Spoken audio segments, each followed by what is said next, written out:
I was just 3 weeks out of training, and I already have had enough of this war. The Threens were winning. They were ruthless, sadistic, and totally without mercy or compassion. Whenever they found one of our colonies, they started the occupation by destroying our birthing pools, terminates our young while still in the larvae stage, helpless. We fought back as best we could, but our ships were smaller, slower, and poorly armed. We faced a war of extinction, and yet our leaders kept trying diplomacy. After every meeting with the enemy, they promised to stop their actions, but they never did. They always just lied to our leaders, and our leaders lapped it up like the groveling dogs they were. I was assigned to the 3rd Response Unit, outfitted with one of our race's newest ships. Top of the line, state of the art, but still a joke compared to our enemies.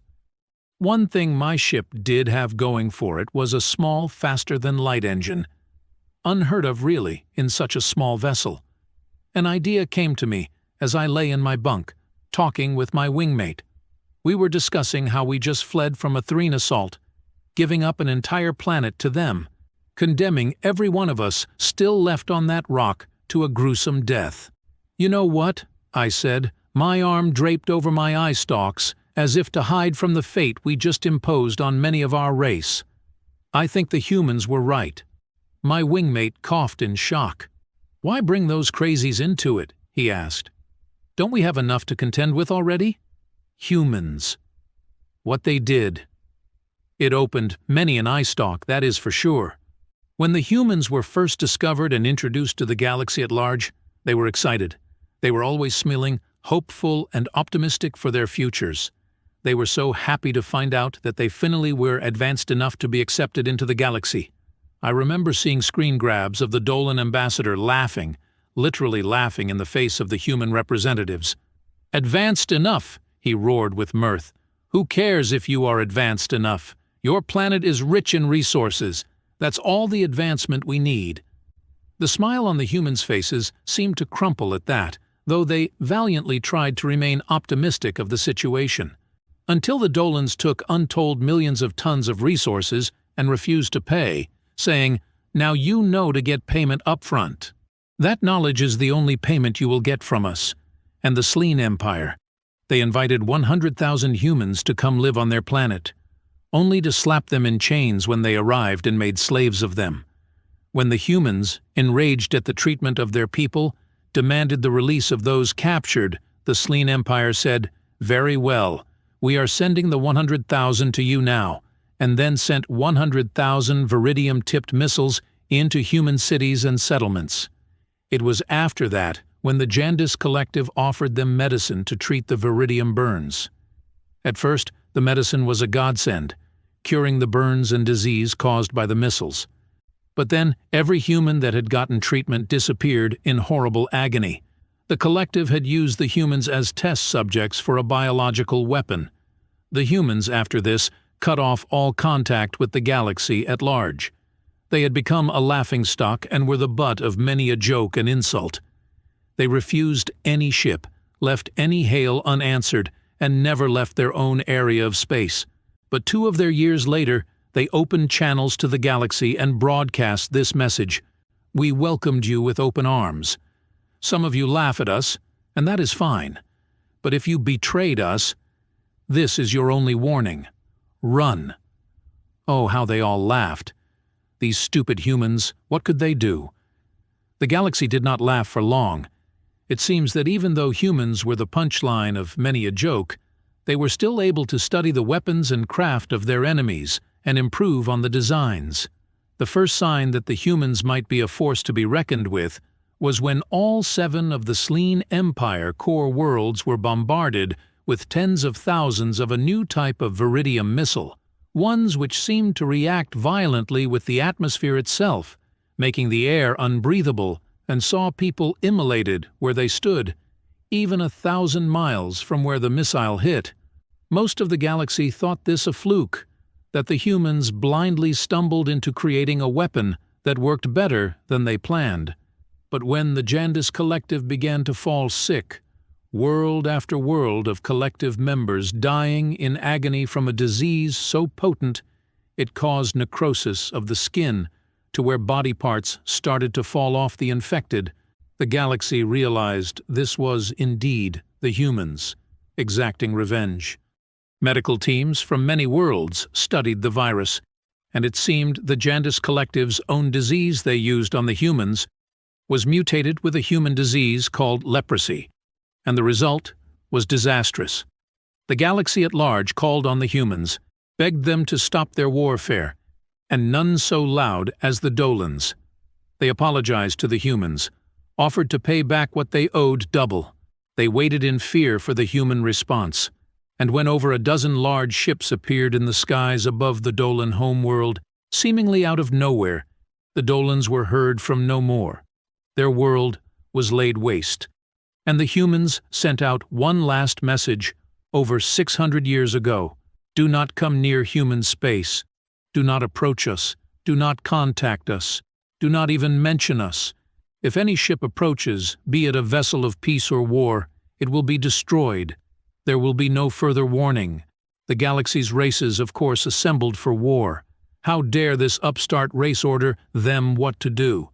So, thousands of ships flew to human space to wage war. Not one of them returned. Not one.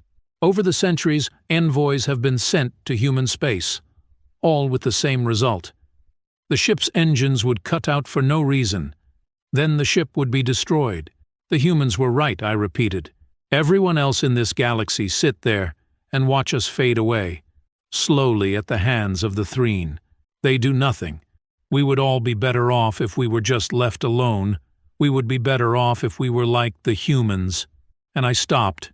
My wingmate scoffed, but an idea had been planted in my head. A wild, crazy idea, but no more crazy than flying off under gun to fight a more powerful opponent. Tomorrow, I would fly for human space. Tomorrow, I would do what no one dared to do for centuries. Tomorrow, I would ask for help from the most dangerous race in the galaxy. It is no small wonder that when I flew off away from battle, my superiors thought me a coward. They threatened me with death if I did not return with their ship, but I was already light years from their grasp. My ship was, after all, the fastest single-manned vehicle my race possessed. Even as fast as it was, it took weeks for me to near what we all thought was human-controlled space. I was nervous, scared that at any second I would be vaporized by some unseen hand. But still, my ship flew on. Days later, as my stores of food were dwindling, my engines cut out for no apparent reason. My hands flew on the controls, but all systems reported they were working properly. Perplexed, I wondered why. If everything was working, I sat fade in space, and then it hit me. Humans. Quickly, I activated my communicator and broadcast on all frequencies. Greetings. I am Pilot Javine, of the 3rd Response Unit of the Balkan race. Silence was the only reply. I come to beseech your aid. The Threen Empire is decimating our people and our worlds, and the galaxy at large just sits there, waiting like vultures to pick at the bones of my people and my culture. Silence. Once, your race also battled with the apathy and betrayal of the races of this wretched galaxy. You suffered once, as we do now, from the disdain and callousness of races that pledge to help, yet do nothing, from races that swear to defend, but instead betray. Javine checked his broadcaster. Everything seemed to be working. He continued, We were discovered as a world a century after you had left the galaxy. We never had the opportunity to know you, but I know of you.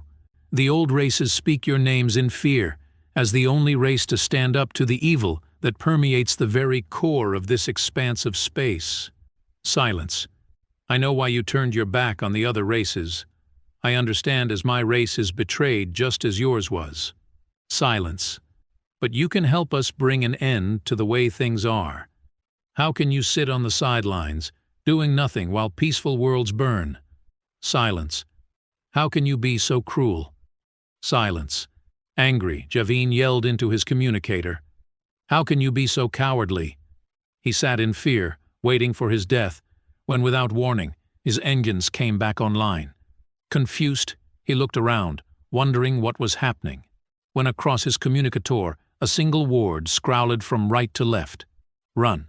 Slamming his fist down in anger and frustration, Javin roared into his communicator. Run? My own people think I ran from a fight with the Threen. Now you tell me to run like the other races. You want to know the truth? You are the worst race of them all. I will show you run.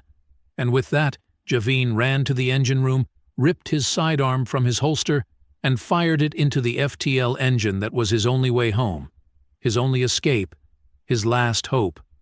He fired until his weapon was dry, and the engine was little more than a pile of smoking slag metal. Breathing heavily, he roared back into the communicator. Cowards! You will not shoot me in the back. Look me in the eye stalks if you are going to terminate me and be done with it. Silence. In a fit of rage, Javin smashed his empty sidearm into the communicator again and again. Now it truly would be silent. 2 days later, Javin's ship still floated fades in space. He sat on the floor, hugging his legs to his chest, and still bristling with anger. He regretted his rash decision and wished he had disappeared fighting the Threen. At least that death would have meaning. It was then that he felt a strange vibration. He looked up and around, trying to discern its source, when a strange voice, a human voice, but speaking perfect Balkan, seemed to fill his head, emanating from all around him. Pilot Javin of the Balkan Empire. I extend you greetings, the voice said. We have heard your request for aid in your conflict, and having spent the last days researching your plight, we, the Terran Empire, gladly offer you our unconditional assistance. Javin sat stunned, mouth agape. Please stand by for your vessel to be taken aboard the U.S. Kavik for repairs. The thank you, Javin said timidly, unsure if the humans would be able to hear him. Your thanks are not necessary, came the reply. In fact, we owe you an apology. We have distrusted the other races for so long, we forgot what it was like to be facing them alone. You reminded us of something we long thought was impossible. What is that? Javin asked timidly. That there can be other races out there. Brave, defiant, good at heart. Races that remind us of us. And with that, the words stopped, and Javin saw from his view Port 6 large, angular vessels shimmer and appear from seemingly nowhere, huge and bristling with weapons. Well guys, if you liked this video and want a particular HFY story, comment below with its title. Also subscribe to the channel, hit the bell and like the video. But most important, leave a comment. Until the next video.